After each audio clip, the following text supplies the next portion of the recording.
Well, welcome back to the Central Arizona VITA Network's tax law training for tax year 2024. In our last session, we covered health savings accounts and then started a discussion on refundable tax credits like the Earned Income Tax Credit or Arizona Property Tax Credit. Now we turn our attention to non-refundable credits, and there's quite a few of those. That's going to take up the majority of this session. However, let's start with just a quick review of some of the test questions that maybe you've learned enough to be able to answer, and I'll point you to some resources in case you can. So with that said, let's get started here. I will share my screen, and now you should be able to see this is where we started in our test booklet. I think it's on page 75 of the advanced scenarios and test questions. In this first advanced scenario with Sharon Smith, we've already determined household filing status, but last time we discussed the earned income tax credit. So by now if we go back and look at these fact patterns, right? And this question is going to be asked, who qualifies to claim the earned income credit for Lee? And Lee is the daughter right here, age 10. So how are you going to answer this? Well, remember I told you there's a tab I in your 4012, and I'm going to tell you that there's a couple of places you should look in that tab I, and I'm going to get to it real quickly here. The first table that you want to look at is the summary of earned income credit eligibility requirements on I-4. And I'll give you a little hint here, under Part A, rules for everyone, don't forget to read the footnotes because that's going to give you a clue of how to answer this question. But I would also review page I-6. It's the table that says the earned income credit with a qualifying child. If you review those two pages, you're going to be able to answer this question too. We've already answered question 3. So moving on to scenario 2, this is talking about the child tax credit. Now, we've already kind of talked about that, but in the last time we talked about how the child tax credit is basically a non-refundable credit, but then there's a portion that called the additional child tax credit that could be refundable. Let me give you a hint about this question. It's not that complicated. It's not trying to get to see if you understand that additional child tax credit. It's basically trying to determine that, hey, do the children here, do they qualify for that tax credit? And if so, how much? So don't overcomplicate this one. Here's where you can go look, is look in tab G under non-refundable credits. And under that one on page G4 gives you the rules for the child tax credit. Look at those rules and see if they apply to here. Okay.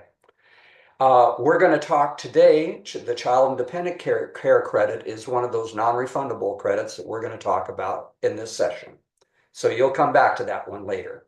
Here's Mary Wood. Now, we did talk about health savings accounts last time. So, and it tells you here she's got a high deductible health plan. She's got a health savings account that she contributed $2,000, mom contributed $1,000, and it looks like her employer contributed some too. So on it, then she's got a 1099 SA that shows her distributions, and she tells you, here's what I use those distributions for. Now, so it's now the first question says, how much can she, Mary is eligible to contribute how much to her HSA because she's age 55 or older? That's a pretty simple question. And you can go back to the adjustments tab in your 4012 under tab E towards the end where it talks about health savings accounts and look up what's the maximum contribution. And there's a key word in there called catch-up contributions. Go see what it says about that. And then this will be pretty easy. Now, the second one, I even struggled with this, okay? Because it says, well, Form 8889, Part 1 is used to report HSA contributions. Man, what's Part 1, Part 2, Part 3 of that form? I don't know what's in that. Let me give you a hint of what I did. I just Googled uh, Form 8889, and looked at the form. Just look at the form and see what's under Part 1. And you should be able to answer this question. Okay. Now, here's one. It says, what is the total unreimbursed qualified medical expenses reported on there? So now we're going to go back up here.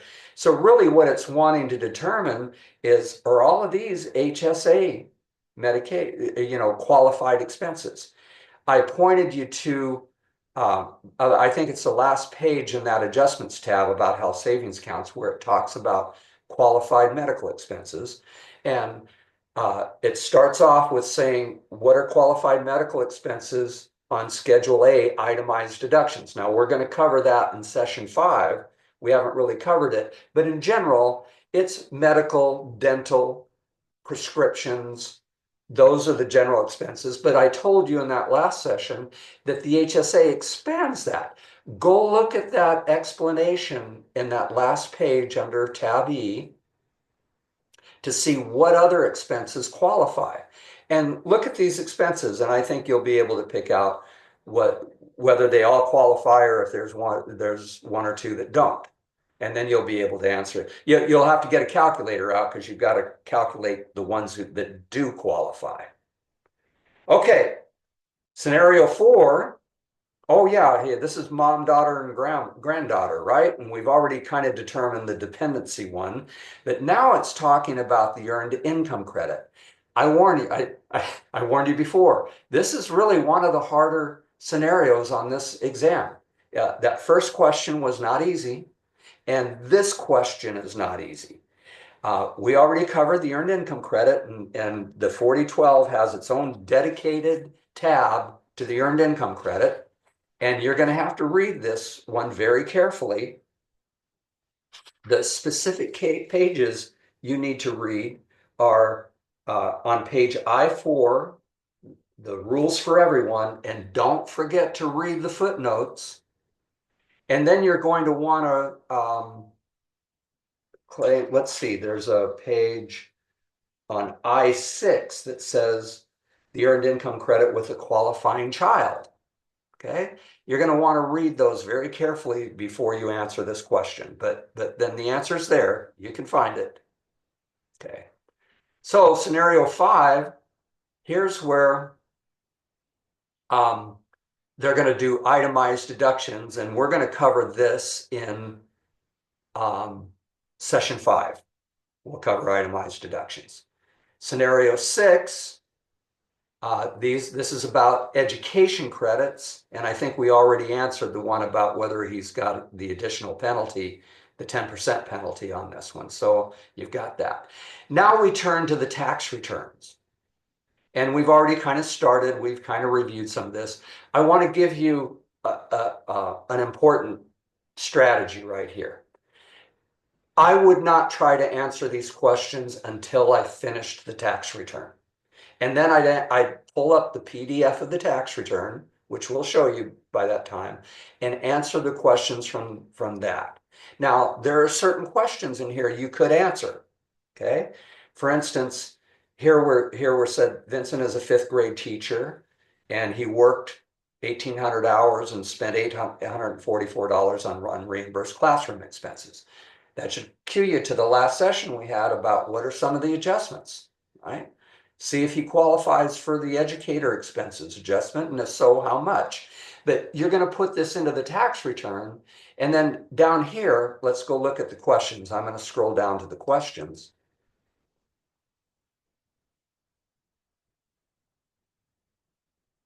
So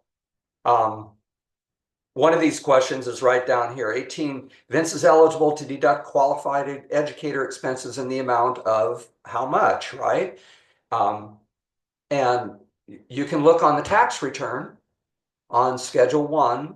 I believe it has it on there, and it'll tell you how much. Now, you don't really need the tax return to answer this. You can go back through these PowerPoint slides or the things, and you should be able to answer that question. The same thing with, I think some of these ask for, well, how much was the withholding, or, yeah, right here, how much was their, you can go into the forms with a calculator and add it up. I wouldn't do that. Get the tax return done, go to page 2 where it says there's a couple of places where there's withholding, and add those two amounts together and answer this question. That's the safer way to do this exam. And then so after we get through with this session and session 5, um, um, and actually after session 5, you've got everything you're going to need to know to finish these test and do that. And so starting session 6, I'll probably review some of these questions. But basically the answers are going to come from the tax return. So scenario 7, what are the things in this tax return that you're going to need to do? I'm going to go back up here to the fact pattern. So here we had educator expenses.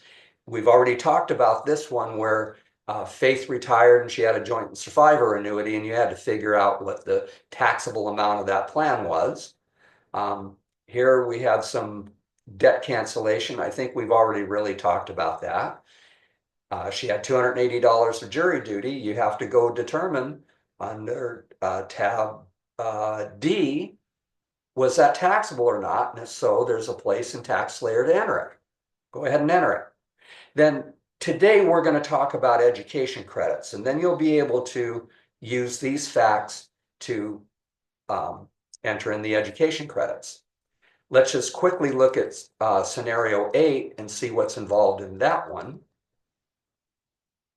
So this is Stephanie. Okay.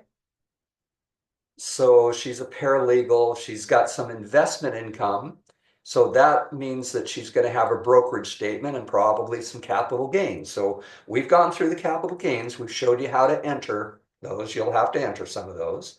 Then now she's got some business income. And as we already discussed, you're going to have to enter the business income from on 1099 NEC and then create a Schedule C.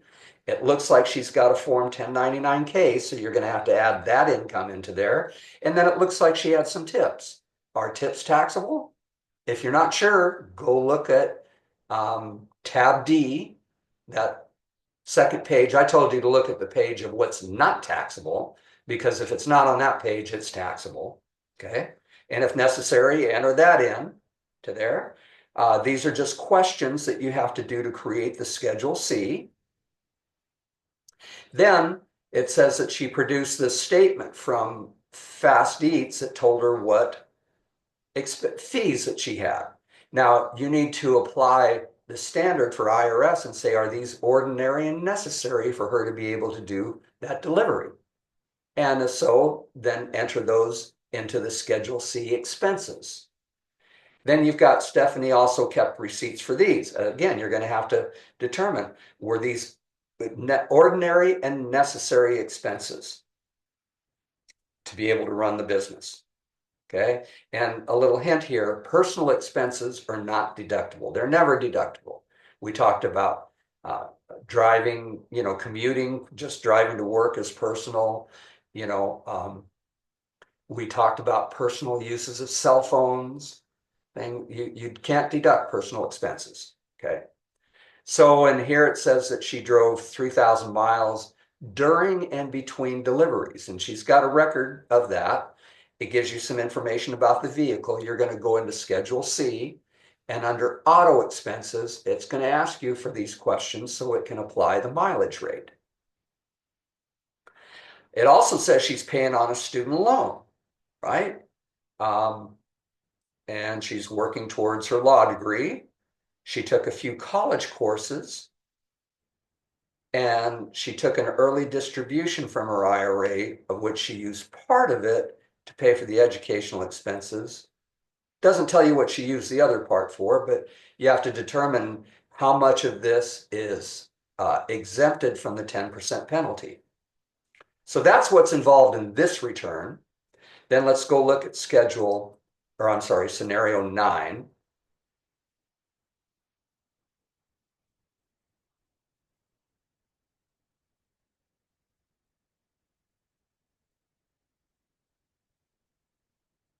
So scenario 9 is Joe. So he's got a daughter. He provided all the household and support for Josie, and he paid child care expenses.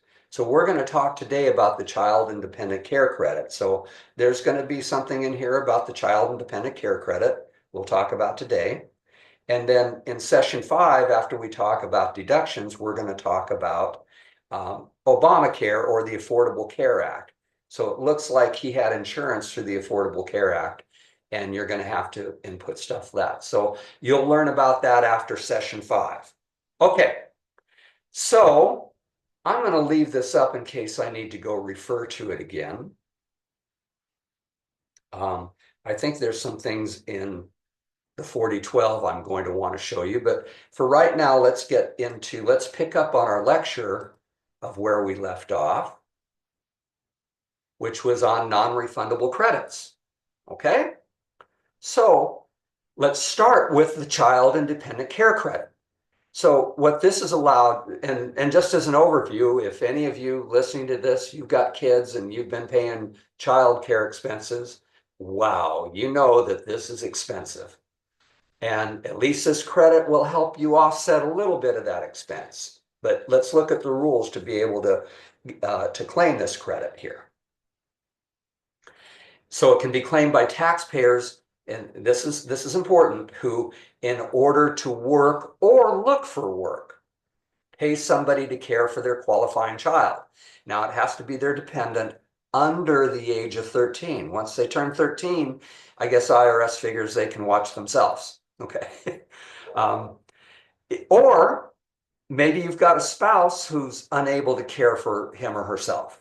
Okay, so that's where you know, if you've got, you know, anybody in the house who's can't take care of themselves, and you've got to have somebody to take care of them in order for you to work.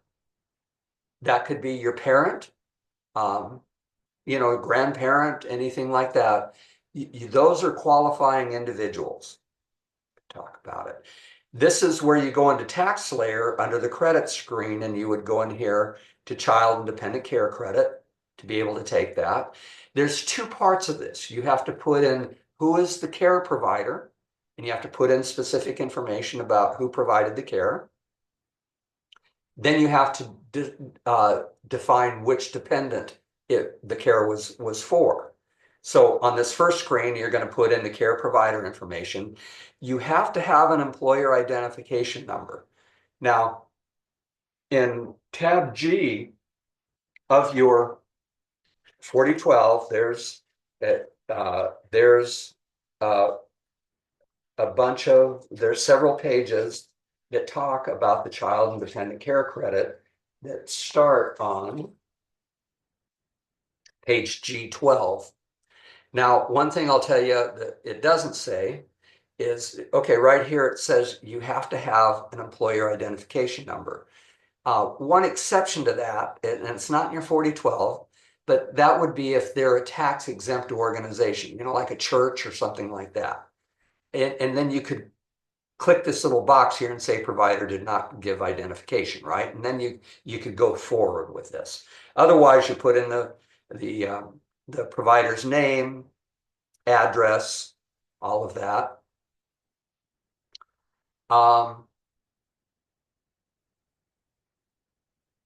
Okay, then the next screen is going to prompt you to say, well, who are the recipients?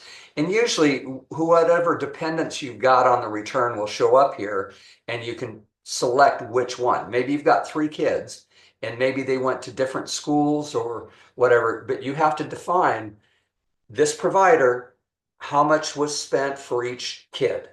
You have to say how much in total, and then how much for each kid, or dependent, I should say, okay? It'll come back to this here, but then you've got more information you have to put in. There's some questions you have to answer that says, did you receive any dependent care benefits from an employer that are not reported on W-2? That's one of those boxes in 12A, one of those codes that if the employer provided some expenses, you didn't have to pay taxes on those. And guess what? You're not going to get a credit for those either. So what this question is asking is, did they reimburse you for something that wasn't reported on your W-2? They should have been reported on your W-2. Don't count them if they were on the W-2. This is only saying if you got paid separately for them. And you're going to have to reduce your expenses by whatever that was.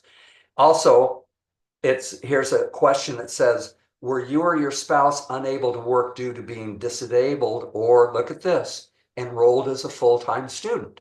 Maybe you're working and your spouse has gone back to school to get her master's degree, and so therefore you had to have childcare. Our first rule said this was to pay for expenses to work or look for work. But here's kind of an exception. If one of you is a full-time student, you could do this. There's a question about delayed care payments. Did you pay any expenses for, in this case, it would be 2023. Did you pay for them in 2024? We are entitled to deduct what we pay for, not what was billed to us. We're called cash basis taxpayers. So anyway, it asks this question to then go through. So then it gives you a summary here. Now, how much of a credit do you get? Okay, the credit can range from 20% of your expenses up to 35%. I will tell you, to get the 35%, you've got to have a pretty low income. And most people with those kinds of low incomes, they're not spending this kind of money for childcare expenses. Usually you're going to see it be around 20%. Okay, but that percentage is based on your earned income and your adjusted gross income. The good news is TaxSlayer will calculate it for you. You don't have to go calculate it, right? If you received employer-provided dependent care benefits that was on your W-2, TaxSlayer is going to start this form for you, 2441, and fill in these amounts for you. If you're married, usually they both have to be looking for work, or, as I said, if they were full-time students or not capable of caring for themselves. That would be the exception for it. How much of expenses can you claim? And as I said, I mean, childcare expenses can be really high, but they only allow you $3,000 for one dependent or $6,000 for two or more. They could be higher than that, but that's the cap that you can get. In 2024, the full credit is available. The full credit would be the 35% of those, only for families making up to $15,000. So you see what I mean when I say usually if that's all the family's making, they're probably not spending a lot on childcare. They've got to rely on grandma or your Aunt Betty to take care of the kids. Usually the amount of the credit is going to be closer to 20%. Okay, now here's an important part. Only the custodial parent can claim the child and dependent care credit. We've defined earlier what the custodial parent, that's where the kid lives with the parent more than 6 months of the year. They have custody. Okay. Then only the expenses paid by the custodial parent. So, you've got divorced parents and, Johnny lives with mom, most of the time, maybe visits dad a little bit here or there, maybe over the summer. Maybe dad's paying for the childcare, right? But so dad can't take it because he's not the custodial parent, but neither can mom because she didn't pay for it. Okay. So she's got to directly pay for it. So here's an example to kind of emphasize that. So Emily's 25-year-old son, Ray, lives with her. He was in an accident in May of 23 and moved in with Emily. And since the accident, he can't care for himself. He earned $8,200, paid all of his expenses until the accident. Since the accident, Emily has provided all of Ray's support. Emily works 5 days a week. She's got earned income. She can't leave Ray home alone, so she's hired someone to stay with Ray during the day while she's at work. And this is continued on the next slide. Emily pays Frances $150 a week from her pay. She's not able to claim Frances as a dependent on her return. Emily has Frances's name, address, and social security number. Emily does not receive dependent care benefits from her employer. She's never been married. Can she claim the dependent care credit? So What gets complicated about this one is Ray her dependent? He's 25 years old, so go back to, if you have to go back and look in the 4012, go back to, I think it's tab C where they talk about dependents and, say, okay, well, is he a qualifying child or is he another dependent? Okay. And look at those rules and then come down and then look at the rules. I told you here in your 4012, starting on G12, it'll talk about who's a qualifying person. Put this on pause and see if this is not an easy question to answer. Put this on pause and see if you can answer it, and then come back. And the answer is true. Emily can claim it. Even though Ray's income is over the income limit to be claimed as a dependent, he meets the qualifying person test for this credit. So go look on page G12 and you can see that. Here's another one. Selena and Dave have been divorced since 2013. They got 3 boys, 11, 9, and 7, so they're all under 13. Okay. All the boys are US citizens, got social security numbers, live with Selena. So she's the custodial parent. Dave and Selena both work. The boys need childcare before and after school. They attend Happy Days. Selena uses her alimony to pay for the childcare expenses. Dave also pays Selena $1,000 a month for child support. Dave and Selena have the name, address, and taxpayer and the identification number of the daycare center. Selena makes $37,000, Dave makes $42,000, so they've got earned income. Selena will claim 2 of the boys as dependents, and Dave will claim 1. This was agreed to during the divorce agreement. Who can take the child and dependent care credit? So again, you're going to really want to go through that 4012, look through some of these, the screening sheets, and see, because this is another one, kind of a complex one. Put it on pause, go look and see, and then come back here. And the question is asking who can take the child and dependent care? Is it both Dave and Selena, or Dave? And the answer is Selena can claim the child and dependent credit for all 3 boys. Dave cannot claim the credit because he is the non-custodial parent, even though he claims a deduction for one of the children. So remember back when we talked about under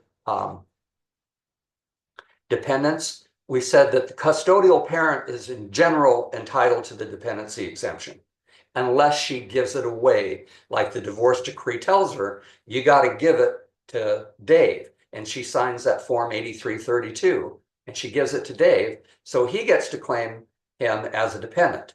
But for purposes of this child and dependent care credit, it's only the custodial parent and it's only the parent who pays the money.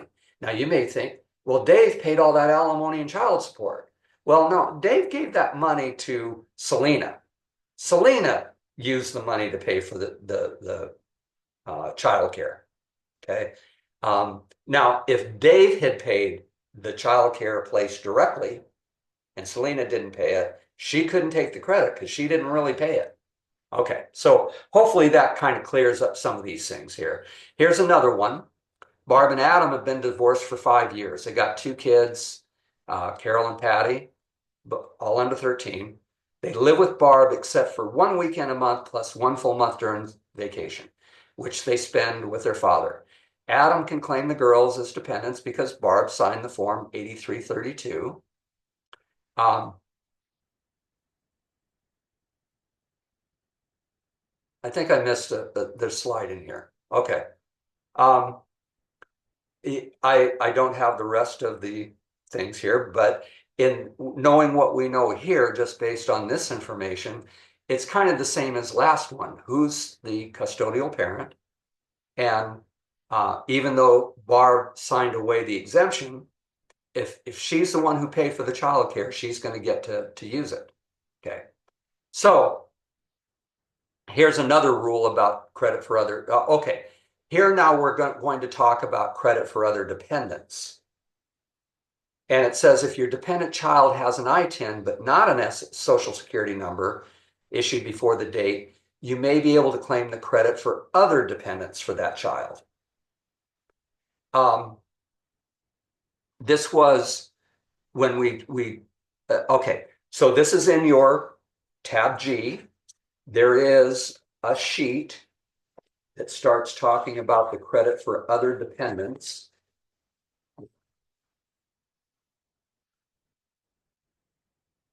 On page G7. So you kind of want to look at those rules. And in this case, this is a case to where the dependent child could have an ITIN and you still might be able to get the credit for other dependents, even if they would have qualified. One of the qualifications for the child tax credit is if they have a social security number. So this is just one of the little things there for credit for other dependents. Okay, now we're going to launch into education credits. There's a lot of information about this. We've got a few slides here, just some kind of useful statistics. I'm not going to read all of this to you, but you can always go back and look for this. But the point of what this is saying is that lots of families use scholarships to pay for college. And the largest federal scholarship is the Pell Grant. That's what we're going to see a lot of. Okay. This graphic right here will show you how do they pay for college. And what's important about this is that 27% comes from scholarships and grants, and then they borrow 23% too.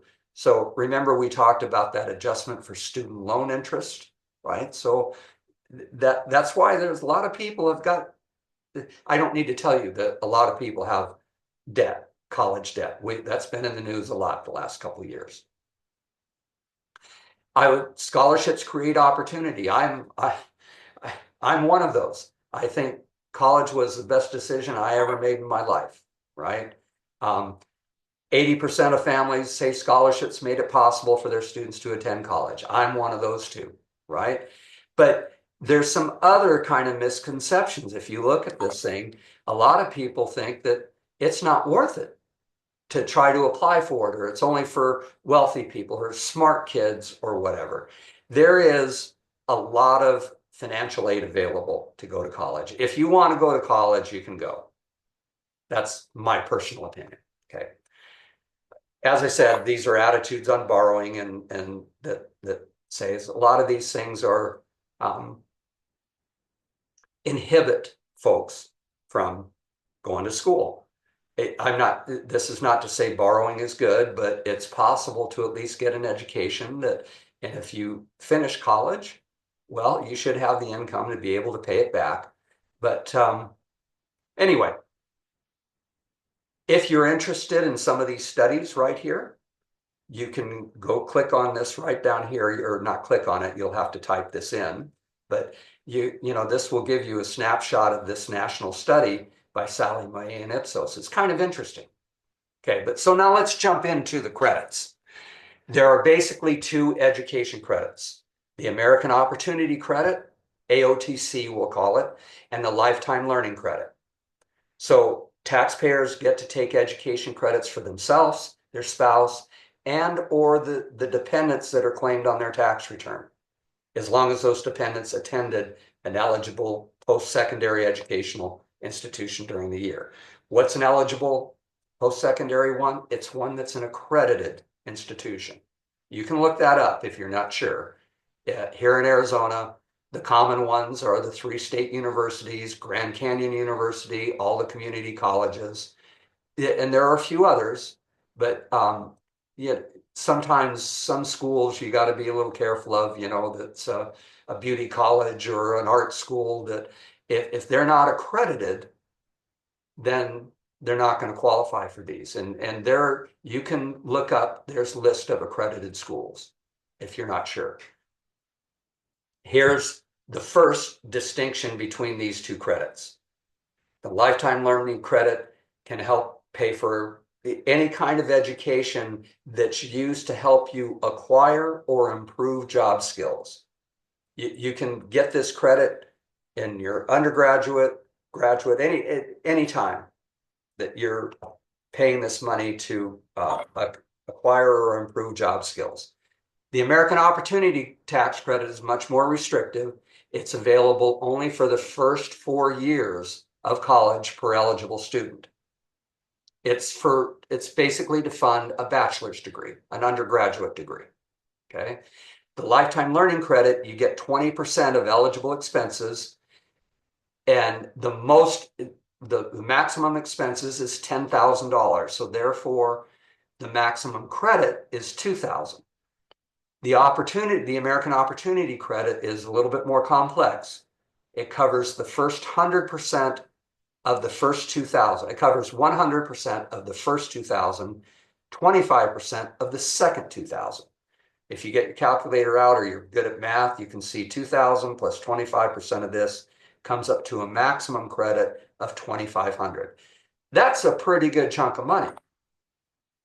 That can pay for a lot of colleges. I mean, not the expensive ones, but certainly community colleges, and maybe even some of if you're in state college universities.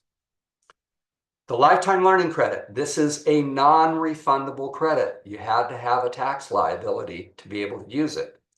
The American Opportunity Tax Credit is one of those I described earlier as being kind of hybrid. Part of it's refundable, 40% of it's refundable, or $1,000, 1,000 of the 2,500. So the other 1,500 is non-refundable. But so even when you get students, that are not claimed as a dependent on their parents' return, okay, and they don't have a lot of other income and maybe not a tax liability, we can still get them back like up to $1,000.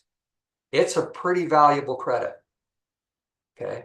The credit is based on what we call qualified education expenses paid during the year. Now, this is saying for an overview of the education credits, see Pub 4012 tab J. I will tell you that tab J in my 4012, when I'm working through the tax season, that becomes the one that's most battered. That's my go-to, because there's a lot of complexities in this that you always forget. You need to go back and review the rules. So I would tell you, get very comfortable with tab J, education benefits. I will show you later a snapshot of that and kind of tell you how to navigate some of the charts that's in there. But for now, let's kind of keep going here. Here are some disqualifying conditions that include a taxpayer. If they can be claimed as a dependent on someone else's return, it's that return, the parents or whoever's claiming them as a dependent, they're the ones who are entitled to the credit. That can be difficult sometimes, because sometimes the parents, there's an income limit to this credit. Sometimes parents have too much income and they don't get it. Sometimes that's where you get into this situation where the student may come and claim and say, yeah, but my dad said he's not going to claim me, so I can claim myself. This is very important. The tax law does not say, does not depend on who actually claimed the person as a dependent. It says who could be claimed as a dependent, whether or not they get claimed. So it's the facts and circumstances and the rules that determine whether they could be claimed as a dependent or not whether or not they got claimed. That's a very important distinction, and that disappoints some folks sometimes. So like that student comes to you, you're going to go look at the rules for dependent. Hey, they're between 19 and 24. They pretty much live with their folks unless they're away from town. They didn't provide more than half of their own support. Well, hey, it's their parents who get to claim them as a dependent. So then only their parents can get this education credit. If they're married filing separate, they cannot take this credit. Again, I mentioned there's an AGI limit. I think it's about 80,000 for single or 160,000 for married. Once you get over that limit, they're not going to be able to take it. Or if they were a non-resident alien for any part of the year, unless they elect to be treated as a resident alien. This is complicated, very rare, but it's only if they're married. Somebody's married to somebody who has an ITIN, but they could elect to be claimed as a resident alien. Very rare that you'll see something like that. Conditions to qualify. Education credits amount are based on qualified education expense paid during the tax year. Now, what are qualified expenses? In your tab J of that, there's a couple of pages that help you for that. It starts on J10, what expenses qualify, what are qualifying expenses. It goes on to J11 of how you determine those, and it actually gives you a worksheet that can help you determine those. Okay. I've already kind of talked about that one. The expenses had to be paid to an eligible education institution. That means it's an accredited institution. Okay. And, here it says proof of expenses include such documents as receipts, Form 1098-T, we're going to talk about that in a second, that are issued by the school, and it says are required. Okay. Now, let me stop here for a second. Yeah, the 1098-T is required. We have to input that information that goes on the tax return. However, if a school says, well, we applied all of their scholarships, all of their tuition and expenses were paid for with grants and scholarships, they're not required to issue the 1098-T. And we can kind of fake it in TaxSlayer if we have to. Here's my best advice I can give to you. First of all, you need the 1098-T, but you also need the statement from the school, their record of account that shows all the charges and all the credits and everything that was applied, because I rarely see a 1098-T that captures everything you need to know. Okay. You do need the 1098-T, but you also need that school record or the student's record too, because some of these credits, they can buy things out of their books on Amazon and claim them. Okay, that's not going to show up anywhere else. So you've got to ask them. Now, this note says they're required. Now, the 1098-T is, we've got to put that in, but we are not auditing these folks. If they tell me that they spent this amount on books or they had to buy a computer to take their online classes, we ask them how much. I usually ask them, how much personal use do you use a computer for? Because I don't deduct anything that's personal. You got to use how much of it was used for school. Okay. I don't ask for receipts. We're not auditing them. But then I'll tell them, look, if we're claiming these expenses and that's not on your record of account or you don't have easily access to it, keep a record of it, keep credit card receipts, something like that. Put them in with your tax folder, because if you get audited, they could ask for those and you're responsible for what's on the return. Okay, moving on. Here's a 1098-T. So, and it's going to say here, payments received for qualified tuition and related expenses. As I said, it depends on the credit. We're going to talk about some of the rules for each credits, for each of at least the two main credits.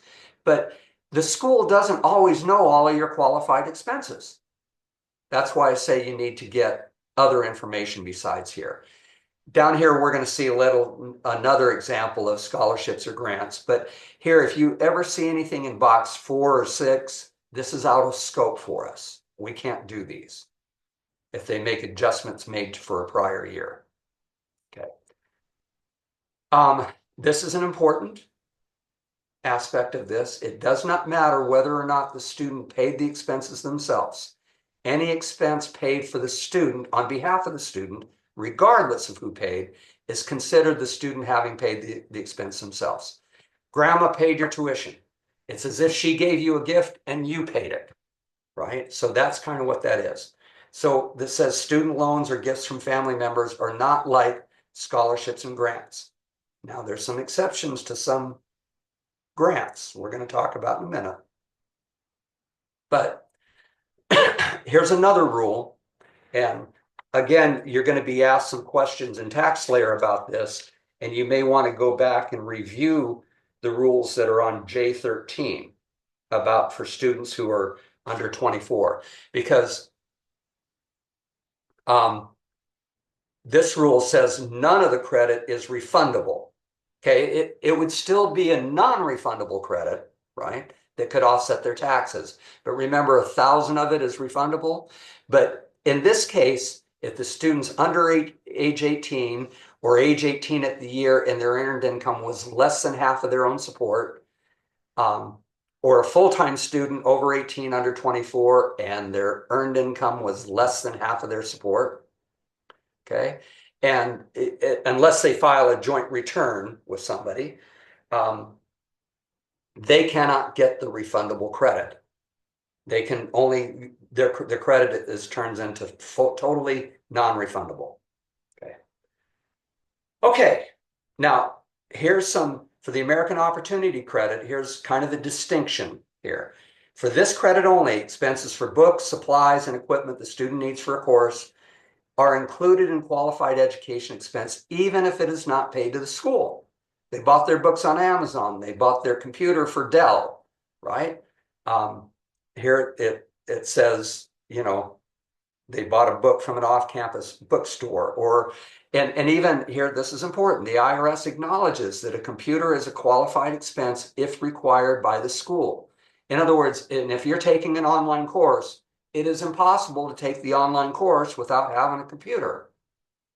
So there they finally acquiesced. They didn't used to, but they finally acknowledged that, hey, this is important.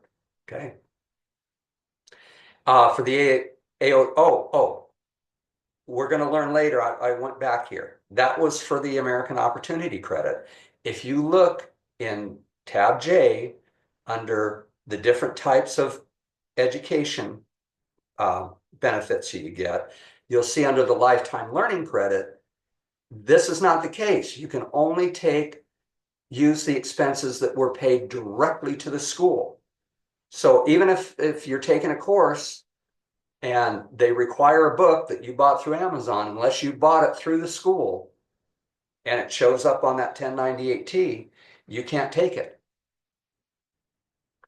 For the American Opportunity Credit, you have to be pursuing a degree, certificate, or other recognized education credential. Okay, but that's not the case for the lifetime learning credit. You can take even just like one course to improve their job skills. You know, you work in an office and you want to take a course at Microsoft Office for Word and Excel and stuff like that to help you with your job. That will count. Here are some other requirements and things that it looks to help. Here's for the lifetime learning credit. You do not have to attend at least half-time. For the American Opportunity Credit, you do have to be enrolled at least half-time. Qualified expenses for tuition and registration, but not for books, supplies, and equipment, unless they're paid to the school for enrollment. But you don't have to be pursuing a degree. This is for the lifetime learning credit. Okay.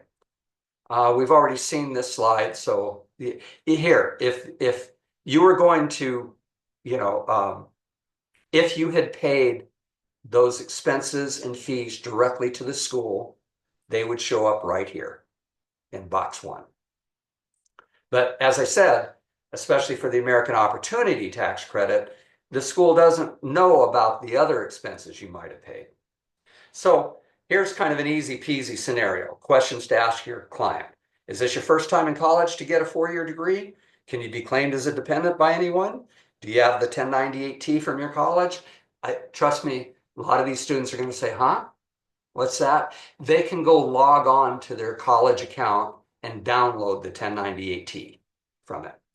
Then you want to ask them, do you have any other expenses you paid for college? And then you got to tease out what qualifies or what doesn't. Okay, here's where we're going to get a little complexity in this stuff. Okay, if you use, well, what this is saying is that you don't have to reduce qualified expenses by any amount that you pay with borrowed funds, such as student loan or credit card. I'm going to expand on this in a minute too. Okay, but in general, what I want you to grasp out of this slide is that if you have any kind of tax-free assistance, such as tax-free scholarships, fellowships, sometimes a Pell Grant, but you see that's in bold. We're going to talk about an exception to that in a minute. But if it's tax-free and you use that to pay for your expenses like tuition, books, and supplies, right? You can't take a credit. That would be double dipping, right? Because you're applying this stuff that would normally be income, you're using it to pay for qualified education expenses. Okay, so you're not paying tax on it. So therefore, you can't claim it as qualified educational expenses. Okay, we're going to talk about an exception to Pell Grants, well, and even some other scholarships. The key here is that it's tax-free, because if it's tax-free, if you didn't pay tax on it and you used it for education expenses, you can't use those education expenses to claim a credit. That's double dipping. What are qualified expenses? Paid for tuition fees and other related expenses required for enrollment or attendance at an eligible education institution. Now, I've told you, I require them to get their student statement. You're going to find fees on there that are mandatory, but I'm telling you, the institution didn't put them in box one. I don't know why that happens, but I mean, I could give you an example like at Arizona State University. They put on fees that you have to pay into a fee for a scholarship fund and to go to the rec center, right? It's mandatory. Can't attend college without going to it, even if you don't use the rec center or you don't get any scholarships. But those, for some reason, ASU doesn't put those fees in box one. I count those fees. They're required, okay, for enrollment. The second one says expenses must be for an academic period that starts during the tax year or the first 3 months of the next tax year. So maybe they pay their tuition in December for the spring semester, okay? As long as they paid it within the tax year and it's not paying for the next 4 years in advance, right? Just paying for the next semester, that will count, okay? We already kind of talked about student fees, right? That would count if they're required. Okay, that's the key.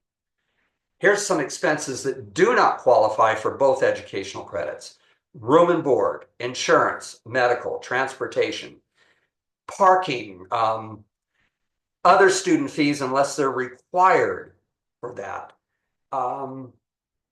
Whatever, as I said, yeah, enough said about that. Okay.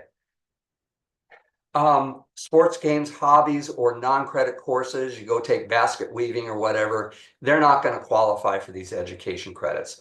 For the American Opportunity Credit, you've got to be pursuing a degree. For the Lifetime Learning Credit, it's got to be a course that helps you acquire or improve job skills. I guess there could be some, maybe you're in a physical therapy program and they require you to go take a basketball course. I don't know. If it's required for the degree, then it counts. But if it's just for your personal enjoyment, it's not going to count. Okay. Now, I told you earlier that I would show you a picture of that tab J. This is just one there. This is a comparison of education credits, and it extends through about 4 pages in tab J of the 4012. But, and actually, this screen doesn't show you what I wanted to show you. Okay. But just pretend it does. This first column, if you were looking in tab J, that first column is going to say, hold on, I'm going to turn to it here. It says what type of benefit, and it's going to say for, the American Opportunity Credit or Lifetime Learning Credit or Student Loan Interest Deduction. That first column is going to say what type of benefit. Then it's going to say what the benefit is. It'll say what the annual limit is. Then you go to the next page and it'll tell you what expenses qualify for that benefit. You get the idea. It kind of looks like this, but this is not exactly. This is from a prior year. We haven't updated this here. But it's really important you get familiar with those pages in tab J. Okay, now here we're going to get a little bit more complicated. So here you get a 1098-T that says you had $650. Oh, maybe we're going to say, well, they're going to take the American Opportunity Credit. And we ask them, well, did you buy any books from Amazon or something like that? We may increase that a little. But now it says you got scholarships or grants. So if they use this scholarship or grant to pay these expenses, we can't use that 500 of those expenses for qualified education expenses. In other words, we have to reduce our qualified education expenses by that. There is a worksheet that can help you figure that out on page J11 of the 4012. Okay. So it basically comes up to here. Here's your qualified expenses less the scholarship. Here's qualified expenses. In the software, you're going to put in these figures and the software will do the calculation for you. Okay. In the simple example. Okay. I'm going to complicate it for you in a minute here. Okay. Qualified expenses must be reduced by the amount of any tax-free educational assistance that you get. So if you don't pay taxes on it, you can't use them as qualified expenses. Okay, I've said that 3 times. I hope it's kind of getting in there. But now let's look at this. Sometimes you get grants, and the grants, if they're restricted, and that restriction says it must be used for tuition or qualified expenses, then you don't have any choice. You've got to reduce your qualified expenses. Okay, here's some examples, right? The grant sponsor may require proof that it was spent on authorized expenses, or the grant it must be repaid if the student fails to meet set goals. Like you got to have a grade point average of such and such, or else you got to repay the grant. That's a restriction, okay? Or it requires you to do something extra for the grant. However, generally grants are unrestricted. And for instance, a few slides ago, I highlighted the Pell Grant, okay? The Pell Grant is an unrestricted grant. It doesn't have to be used to pay for tuition. You can use that grant to pay for rent and food, and use grandma's money to pay for tuition. And if you do that, so now what's happening is you're going to use that Pell Grant and you're going to have to pay taxes on that Pell Grant. However, most students, you're going to find out, even though we include the income on their return, they don't owe any taxes on it because of the standard deduction, right? Okay. Now, so as long as the recipient is free to decide how to spend the money, then that's generally unrestricted. The grant only, if it explicitly limits the discretion, then it becomes restricted, and you don't have that flexibility of doing what I just said. Okay, here's some things. So if you get a Coverdell ESA, that has to be paid from that. This is a type of grant, right? You can't play around with that. You have to reduce your educational expenses. But a Pell Grant can be used for any of this stuff. You don't have to use it for educational expenses, but then you got to pay taxes, or you've got to include it in your income. But then you don't have to reduce your expenses. Tab J in there has got some pretty good examples to show you about this, and they come right out of the IRS regulations for doing that. Or actually, it's right out of a publication on educational benefits. So here's a not so simple situation. Here you've got expenses for $650. You've got grants for $1,000. What happens there? Take the scholarship minus the qualified expenses. Now you got $350 of income, and it's unearned income that you have to pay taxes on. Again, the software will make this calculation.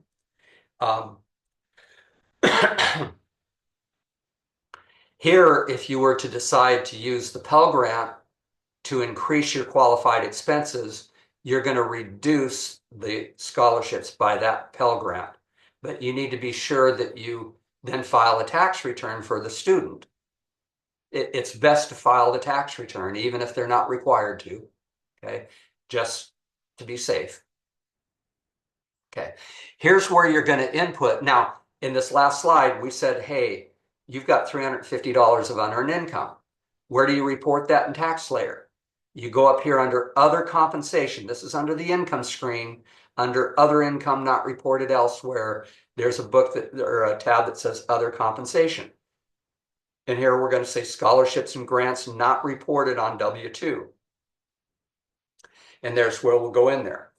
This can cause some kinds of problems sometimes because there's what we call kiddie tax rules. And if you were to go to, this is important, I would pause this and do it. Go look at who must file, tab A. And under tab A, there's a chart B for children and other dependents. And then that's on A4. And then on A5, where it starts talking about the unearned, the kiddie tax and unearned income. But I want to point you to, this is really weird, okay? Because this slide is telling you that, or the previous slide was telling you, like, say that Pell Grant, we elect to pay taxes on it. That would be unearned income. And then this slide is telling you that if you've got unearned income over 2,600, you're going to be taxed at the parent's rate. However, here's the big loophole. If you go look on page A5, right where it talks under Form 8615, tax for certain children, the italics down there at bottom says taxable scholarships and fellowship grants are considered as earned income for the purpose of determining if a dependent must file a tax return. So if it's earned income, then you go back to that chart B on A4, and you look at like single dependents. And if they're earned, they can have earned income up to the standard deduction. So if you are under 65, it's $14,600. They don't even have to file a tax return. This is the loophole. I call this the poor man's loophole that we can get. So this is important, and it's complicated. Now, if you're a new volunteer, this one's complex. Be sure you talk to the site coordinator, or often when we're at a site, we get little kind of mini experts on the education expenses, and they'll help you figure this out, okay? If by some chance it does come up to where they have to file a tax return and they're subject to the kiddie tax, in other words, they don't meet that exception under who must file, they must file a return, okay? Then it's out of scope for us, okay? So this is what this screen is saying, is that, hey, if they've got unearned income that exceeds 2,600, which may well been the case if we have that Pell Grant, right? Could be several $1,000s, right? But it says, and they have a filing requirement, then they're subject to the kiddie tax, and that's out of scope for us. Can I claim my student as a dependent? If your child's full-time college student, tab J will tell you, describe a full-time student, and it generally means if they're enrolled for 6 credit hours or more during any semester during the school, during the school year, then they're considered full-time. You claim that dependent unless they are 24, even if they are away at school. We've already talked about that. That's classified as a temporary absence. Okay. However, to claim them as a dependent, you still must provide more than half of their financial support. So be aware that if your student meets any of the requirements on the next slide, they must file their own return.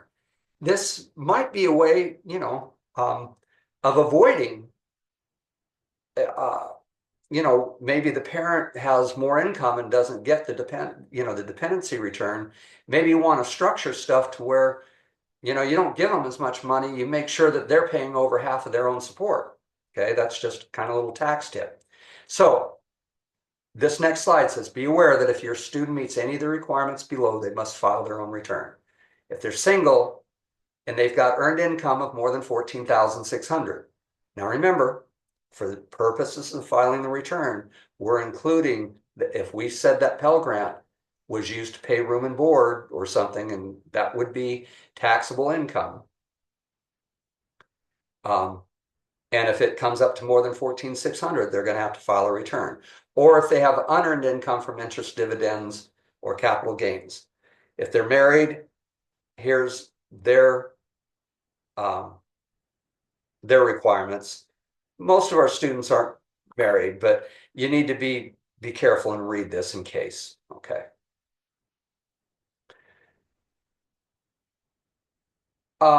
The only thing what this slide is saying is be careful because, you know, if you're the parent and your income goes below above those amounts I told you, I think 80,000 if you're single, 160,000 if you're married, you're not going to get the credit. Okay. Um, if you can structure it, and all I mean by that is honestly, you're making the student pay for more than half their own support, then they're not your dependent and they might be eligible for that tax credit. Okay. Okay. Here's where you're putting in those credits right from here in TaxSlayer. And then here under the credit screen, you're going to go under education credits. Okay. The students that your dependents would be here, or it says if it's, you know, it might be your spouse that you're claiming the education credit for. So you may have to click on this little link here. But then it's going to start asking you some questions, especially did you get the 1098-T? And this one's going to say if box 7 was checked. I forget what box 7 was checked. But anyway, look at the form, and if it's checked, answer the question. Okay. You're going to put in all of the information for the institution. Then you're going to be taken to this screen about the 1098-T instance. And here's where you can put the tuition paid, what grants and scholarships, or other qualified expenses. So here, this is TaxSlayer is then going to calculate what would be beneficial for you. Usually you're taking this off of the 1098-T, but I already told you, get the student's account statement because there may be, you know, other fees and stuff that you're going to want to add into here. So that's this screen. Then it's going to ask you a bunch of questions, right? Have you already claimed this for 4 years? Because you only get to claim the American Opportunity Credit for 4 years. Okay. Were they enrolled at least half time for one academic period? That's 6 hours or more, 6 credit hours. Now, careful, other institutions, they have quarter credits or whatever. You have to look at the institution and they're going to tell you what they consider half time or more. Okay. Did they complete the first 4 years? If they did, they're not going to get this credit. And then look at this one here. I'll go to the next screen here. It says it. Did the student have a felony drug conviction before the end? Huh? What's this got to do with anything? And I don't know. I suspect that when this was passed by Congress, they needed an extra vote, and that legislator, maybe his kid had problems with. So I don't know what, but they put this into the law that says you could not have had a felony drug conviction before that, or otherwise you don't qualify for the credit. Then there's one more. This gets kind of complicated because they're trying to make sure that if you're under age 18 and you could be claimed as a dependent, that you're not going to get this refundable portion. So you need to read these carefully, and hopefully you're going to answer no. I'm sorry. I said that wrong. This says answer no if 1, 2, and 3 apply to you. In other words, all 3 of these apply, and you answer no, then you're not eligible for the refundable portion of the credit. As I said, just as I made that mistake, you need to read this carefully and answer this question. Okay. When you do, then it's going to come up with either it might say, hey, there's no credit or deduction, or I'm going to go to the next screen, which says, hey, you could either take a lifetime learning credit or you could take the American Opportunity Credit. We recommend this one. Okay. You should have a good idea of what that credit's going to come up with. I always try to do before I get to this screen, because if you don't input those expenses correctly, you know, it's going to come out different for you. Okay. So here's some practice for you. We could do Bruce and Tony are married, file a joint return. They got 65,000 of AGI. Tony's attending the local community college to earn credits towards an associate degree. So that's a 2-year degree. So definitely she's in her first 4 years. Oh, but hang on. She's already got a bachelor's degree in history. but now she wants to become a nurse. She paid $2,500 in tuition and fees. Their son Ben is a full-time freshman at the state university. Bruce and Tony paid $8,000 in tuition and fees for Ben. Which credit is Tony eligible for on her tuition and fees? So Tony's this one, attending the community college to get her degree in nursing. And the answer is it's the lifetime learning credit, because she's taking courses to increase her skills. She's already got a bachelor's degree. She cannot get the American Opportunity Credit. Here's another one. Mary and John file a joint tax return. Their dependent Andy was enrolled full-time in college in 2019, dropped out of college in 2020. Now they obtained a personal loan back then to pay for his tuition, and they're now still paying on that loan. They used the proceeds to pay for tuition related fees when he was in college in 2021, but they paid the loan in 2024. Now, so which year would they be entitled to claim an education credit? Okay, and the answer is, and I did tell you earlier, it has to be, you only get to take the credit for the years in which you paid. Now, if you borrow money, loans are considered paying in that year. I didn't really define that well before. So this says taxpayers who paid qualified tuition and expenses with loan proceeds are eligible to claim the American Opportunity Credit and Lifetime Learning Credit. You calculate the credit for the year in which the taxpayer paid the expenses, not when they repay the loan. That's an important distinction. Mark paid $39. Oh, this is a little tricky one here. Let's see if you guys come up with this one. Mark paid $3,900 for his son's tuition last year. What's the maximum potential amount of his American Opportunity Credit? Assuming he meets all of the other things. What's the most he can get? Put it on pause and see if you come up with this correct answer. You got to go back and look at how this credit is calculated. And the answer is, oh wow, he's not getting the whole $2,500. Because the credit is 100% of the first $2,000 and 25% of the second $2,000, or in this case, it's only $1,900. He only spent $3,900. So he only gets a $2,475 credit. He lost 25 bucks on that. So the lifetime learning credit is different from the AOTC. However, they do share some of the same requirements. Which of the following requirements is true for both education credits? So put it on pause and look through these things. See if you can answer which one. And the answer is D. Taxpayers who use the filing status of married filing separate are not eligible to claim these American Opportunity Credits. I think way back in one of the first sessions of this, when we were talking about married filing separate, I told you there is just absolutely no benefit to claiming that status. You lose a lot of things. And sometimes we get clients that they have to, maybe they're just not talking to each other, right? But we can't help them. We got to send them to a paid preparer. Okay. So now we're tuned to another credit. This is the credit for elderly or disabled. You are not likely to see this credit.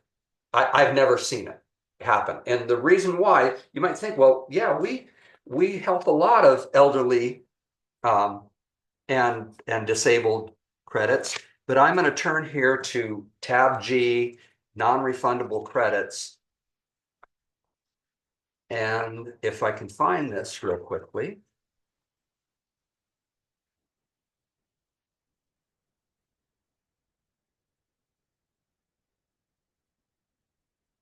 Look on pages G22 and G23 of your 4012.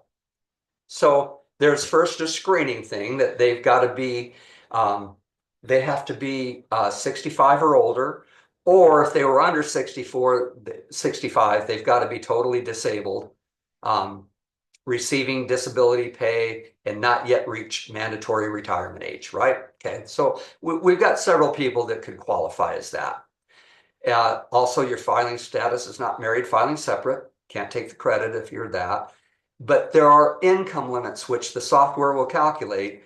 Actually, the 4012 says it won't calculate it. I'm not sure because, like I said, I've never seen this. But be aware of it and go look at the income limits on G23. Now, I don't have a slide for that, but I'll tell you right now what it says. Just giving you one example. If you're single and you have adjusted gross income equal to or more than 17,500, you don't apply. Okay, well, that one's not necessarily limiting. There's probably a lot of people that are over 65 and their AGI is less than 17.5. But then in this it says, or the total of your non-taxable Social Security and other pensions or disability is equal to or more than $5,000. Now, by the time you're 65, the only time you're not taking Social Security is if you want to delay till you're 70 so you get a higher benefit. But if you're in this kind of an income bracket, you probably started taking it at 62, right?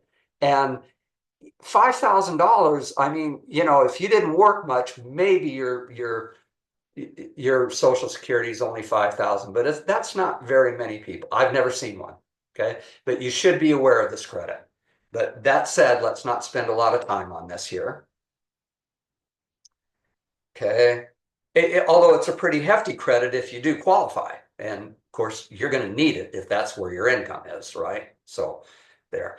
But now we get to the savers credit. This is fairly new. It's only a few years old, but it was try to encourage lower income people to save money and for retirement.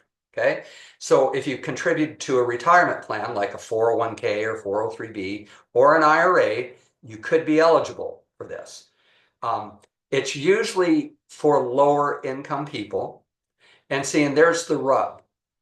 The income limits on this, and I forget the exact limits. I'd have to go look here. Well, here, I'll tell you. I'm looking on page G18 of the 4012, and it says if you're single, you only get the maximum credit if your AGI is less than 23,000. You can get a 10% credit if it's less than 38,000. So it's not very high income. And usually most of these folks, they're usually not making IRA contributions. I mean, they're using their money to pay for rent and food. Here's where we see it though, is they're working and they're contributing to a 401k because they want to get the employer's match. Smart thing to do. It's good that they do that. And on the W-2, it's going to show a code in there that they're contributing to that plan. And TaxSlayer will generate this credit if their income is low enough. Because so the Form W-2 will have amounts in box 12 and 14. If they took some kind of distribution out of a retirement account during the year, maybe they had to pay for education expenses or something like that, that could nullify this credit. You've got to know that, but there's a place in the input screen for TaxSlayer that asks you for that. So the credit's either 50%, 20%, or 10%. To get that 50%, you've got to be making less than 23,000. So I don't know how you're going to pay for rent and still contribute to a retirement account and get it. But as I said, you could do it. And this slide is telling you the savers credit is most beneficial for taxpayers with low income. Okay. Oh, here, I didn't realize I had this slide in here. Okay. This is the income limits, right? If you're married filing jointly, there's no credit available once it's over 76,500, or if you're single over 38,000. So you get an idea. This is really for lower income folks too. I'm not going to spend a lot of time on this slide, mainly because it's talking about the maximum that you can do, but at those income limits, folks aren't putting in the maximum. They may be contributing to their 401k, and so they may get a credit for that, but otherwise they're not likely to get much of it. Mostly we see the 20% credit, and the most that they're going to get is $400 on for a single return or $800 for a joint, or $200 to $400. So it helps, and especially at that low income, I mean that helps, and you should be aware of this credit, especially when you see it pop up on a return, so you can explain to somebody and encourage them, save more. You know, the government will help you. Okay. There's some special rules here about the Savers credit. Got to be 18 or older. It can't be claimed as a dependent, and you can't be a full-time student. Okay. Okay. Let's talk about energy credits. Energy credits can be very complicated, and especially if you're a new preparer, you're going to want to get some help with some of these. And the rules have kept changing over the last few years. They changed again this year. Okay. So there's and some of them, they're called non-business energy property tax credits. Wow, why do they complicate it that much? But they do. But here we're talking right here about the energy efficient home improvement credit. So this is a credit that can give you 30% of the cost. It depends on whether you're putting in, what type of improvement you're putting in. It has to be on your principal residence, not your second home, and it can't be on a new construction one. There's an annual limit of $1,200. You may get credit for doors, windows, insulation, whatever, but you total those up, and the most you can get is $1,200 for that. So here are some of the things that would qualify for that. Insulation, 30% of the cost. Roofs, 30% of the cost. Windows, they have to be certified energy efficient windows, but then you could get 30%. But look, there's another maximum for windows of $600, or a maximum of doors for $500. You could also get an energy audit. But all of these things together, whatever you do, they can't be more than $1,200, right? And labor cost for installation does not count towards these. They have to be expected to last at least 5 years. Okay. The 4012's got some additional information about this, but now here is another category. It's still part of the energy efficient home improvement credit, but there are certain things like if you put in a heat pump, you know, that can be a special type of air conditioner and heater combined that does it. Here you get there's an annual limit of $2,000, meaning you get 30% of the cost, but your air conditioner can't be more than what, 66,000 something, you know. Yeah, I can't do the math in my head, sorry.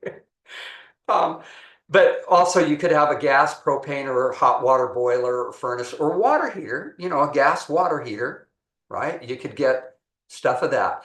This is the change where they made this year. There's no lifetime limit for the credit. Some of you, if there's any of you experienced people coming back, remember there was a lifetime limit and we had to ask people, will you ever claim this? Oh, well, I'm not sure. I might have. I don't know. And, you know, we never really knew what to do. The maximum total annual credit would be $2,000 plus $1,200 from the previous screen here. You know, $3,200 is the maximum you can get, even if you add in some of these things. Okay. Now, here's where you're going to put in, when you get into residential energy credits, we're going to see that there's qualified energy efficiency improvements. There's also residential clean energy credits, huh? How do you tell which is which, right? But basically, you look at those ones that I did. I'm going to tell you a trick how you can tell which is which in a second. Let's go on here. If you went into here, you've got to check these boxes to tune. You got to put in your address. Put in, here's where it's talking about insulation or doors, windows and skylights. You put in the cost of it. The tax software will calculate the maximums. You don't really have to go do that. But here's where we get into that residential clean energy credit, right? These are like solar panels, solar water heaters, geothermal heat pumps, right? Oh, you put in a windmill in your backyard. I don't know if you're going to do that. You get the point. These are all out of scope. And so basically, think about this one. You know, anything that's solar, wind, geothermal, those are the expensive stuff, right? And they will come in. I will tell you, a lot of people, there's been a big push to put in solar panels. But I will tell you that probably 3/4 of those people, they're leasing the panels, and they wouldn't get this credit anyway. If they purchased it, they can get the credit, but we got to send them to a paid tax preparer. If you go look at the form, you're going to see where there's a part one and a part two. I think that this is part one, and it is totally out of scope for us. Anything under part one is out of scope for us. So that's the way you can do it. There's another thing about this too. This is for your own benefit, really, not so much for our clients, is these types of credits, if you do put in solar panels or water heaters, and remember, they're non-refundable credits, but if you don't get to use them all, this credit is one that you can carry forward to it. The other one, the ones we talked about before, the efficient energy credits, those, if you can't use them, you can't carry them forward. Use it or lose it. I'm not going to talk much about the residential clean energy credit, okay, because we can't do it. It's kind of nice to know, but there are things that, I don't know, in coming years, we might be able to use some of these things. We might start getting batteries and stuff that we line up in our garage to store and that. But for right now, our clients aren't going to be seeing this any of that. Now we get into clean vehicles. And again, this can get fairly complex. In fact, it got really complex this year. Okay. So the amount of credit that you're going to get, it depends on where it was manufactured and assembled and where the materials came from. Did the minerals come from North America? Did the battery components come? Your head will swim over all of this stuff. But on the next slide, I'm going to show you it's really easy. Okay. There's a $7,500 credit unless you mainly only meet part of these requirements. Then you get $3,750. And then the manufactured suggested retail price of the vehicle for a car can't exceed $55,000 or $80,000 for an SUV or truck. But how do you figure out what the credit would be? You go down to this website right here and you put in the vehicle. Actually, I think you can put in the VIN or you can put in the vehicle type. You can find out what it is. There's no credit allowed if you go over a certain amount of AGI, you lose the credit. And then there is a credit for used EVs if they were purchased from a dealer. And again, you can find out if they qualify by going to this site. I'm not going to get really complex on here because it really will not apply to most of our clients. You're not going to see much of this. There's another wrinkle, though, I will tell you, just for your own information. This year, instead of claiming the credit on the tax return, they're allowing you to apply the credit at the dealership. Now, the dealership's got to meet a lot of requirements to be able to offer that. But if they can offer it, I would tell you take it, because you might go buy the car in January and February and think, oh yeah, I'm not going to make over 150,000. Then you get a new job in June and wow, you got a big pay raise. And now you were expecting to get this $7,500 credit and boom, you can't take it. If you take the credit at the dealer, even if your income goes over this, it doesn't matter. It's a little trick. It's not in these slides. There are new regulations that the dealer's got to give you a time of sale report, okay? But again, you can use this website to go find information about the clean vehicles. Here's where you're going to input those on TaxSlayer.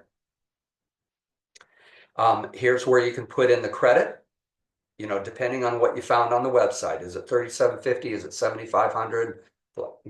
Or whatever. Okay. We're going to end this session. This is a long session, I know, but we're going to finish this out with non-refundable credits for Arizona. And there's quite a few of them, but they're really kind of similar in some ways, especially how we put them into TaxSlayer. But the first credit is a family income tax credit. It's automatically calculated, but it's $40 per person in the household.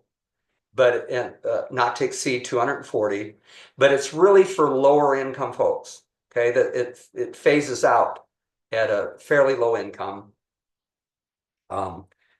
I forget what it is, but it's like in the $20,000 to $30,000 range. You know, once your income goes over that, you're not getting this family income tax credit. But it's all automatic on Arizona. You don't have to input anything. Okay. When you go into the Arizona state return, there's a credit screen. We've already talked about the subtractions from income and basic information, but here's the credit screen. When you go into the credit screen, and we already showed this in the last session about the property tax credit and the increased excise tax credit. But now here are these other ones we're going to talk about now. Credit for contributions to qualified charitable organizations. Most of you have heard of these things. We get bombarded by, advertisements. Hey, take a credit. Remember, credits offset the taxes. They're dollar for dollar offsets, but they're non-refundable credits. You got to have a tax liability to make use of it. Okay. Now, once I just said that, this is a good time to say these credits, though, will carry forward. If you can't use it, you've got 5 years to carry it forward. I'll say that again later, but you'll see it. But here's to qualifying charitable organization. Here's fees paid to public schools, to qualified school tuition organizations. There's also another one for foster care charitable organizations. Okay. Let's look at some of these things.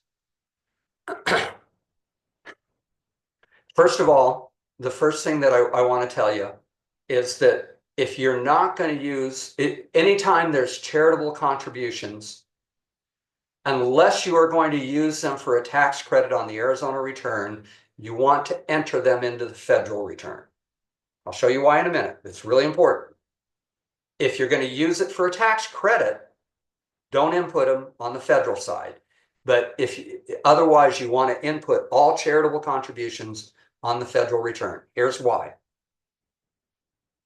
And by the way, this is on the federal return where you're going to go into under itemized deductions, gifts to charity, and you're going to put these in under cash gifts to charity. Make sure you enter all of those. So here we've entered like $500 for 3 charities. This is just to show you an example of what happens on the Arizona return. So on the federal return, well, hey, we took the standard deduction. This was last year. This year it would be a little higher. This would say $14,600. We took the standard deduction, right?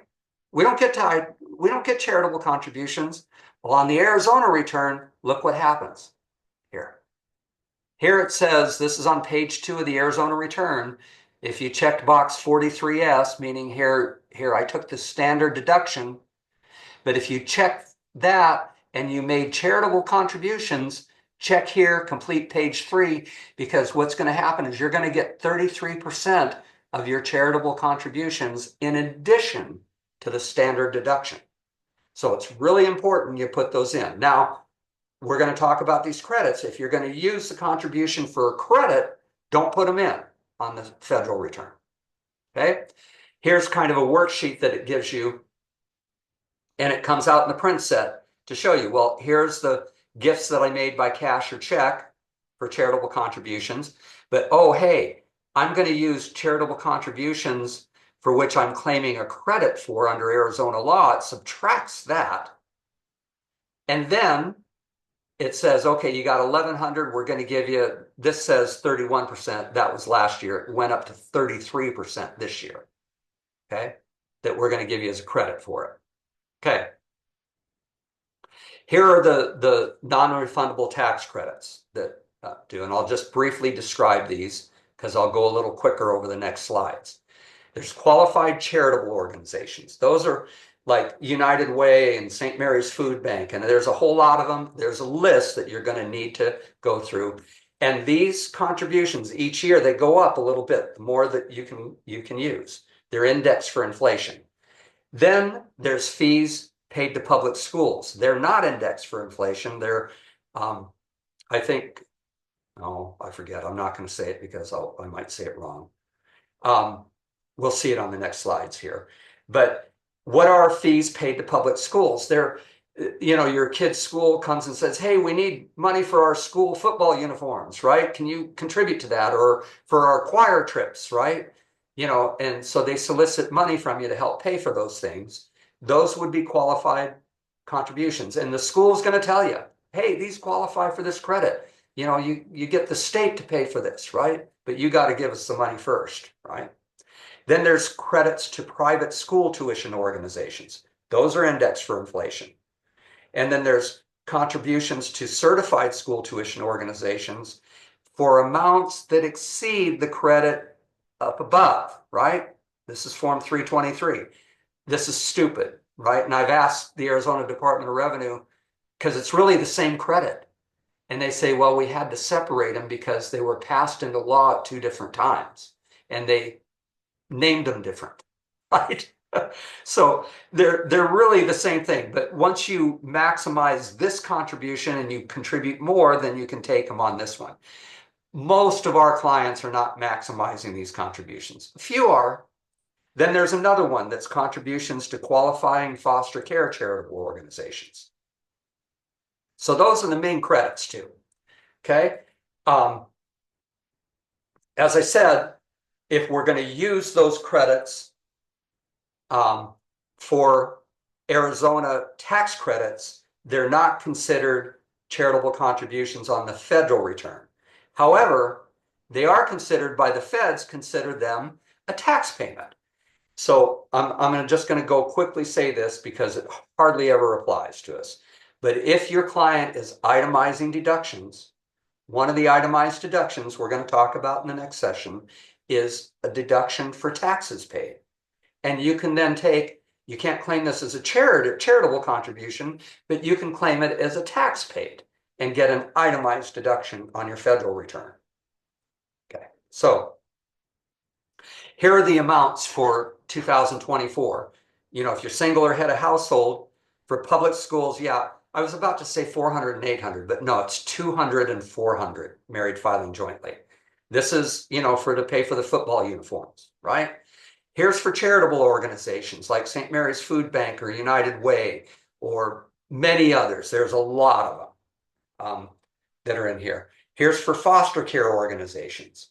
Now, here's for the school tuition organizations. And here's the first one. You got to maximize this one before you can take this one. But it's the same thing. You're doing it to school tuition organizations, right? As I said, most of our clients aren't donating $1,500 to them. A couple do, right? That they do. But if you've maximized this credit, then you get this additional credit. And sometimes you'll hear this referred to as the switcher credit. So you're going to need a code, a QCO code, to be able to take this credit on the Arizona return. And I think even within TaxSlayer, there's a link you can pull up this sheet, or you can get it from the Arizona Department of Revenue, or sometimes our sites will have them printed out. They're alphabetic here. You kind of scroll down you scroll down the list, but you need this code to input into TaxSlayer, okay? Also, we're going to find out in a few minutes, you also need other codes for school tax credits or school tuition organizations here. And you can get these by going to azdor.gov, go to individuals, go to tax credits, and then you can get the codes by clicking on one of those that do it. As I said, a lot of VITA sites will have them bookmarked on the computers that they use, so you can get to them easy. So in the Arizona return, here's where you go to credits. And here are the different credits that we've been talking about. And sometimes they're referred to by their form numbers, right? Qualified charitable organizations is a 321 credit, or fees paid to public schools is a 322 credit. School tuition organizations, 323, the switcher credit, 348, you get the idea. But so depending on which credit you're using, you're going to select begin. You're going to decide that I told you a minute ago that they do carry over. And if you've got available credit carryovers, you got to look on the last year's return. Here's where you could put those carryovers in. But otherwise, you're going to select a qualifying charity, begin. You're going to put the date of contribution. Sometimes people say, well, I give $20 a month, to this. Just put 12/31, 2024, enter the name of the charity. Remember, I told you, TaxSlayer's got a little link here to get to that list that I was just showing you. I'm not sure all of the other credits do, but for QCOs, this does here. Okay. Then you got to put in that code, you got to put in the amount. If you had more than one charitable organization, then when you get back to this screen, you could say here, add another one. Like, so you see that there was one added for New Leaf, you could add another one for United Way right there. So now there's the tax credit for public or charter schools to where you made a contribution, like I say, to pay for their football uniforms or choir trips or whatever too. Okay.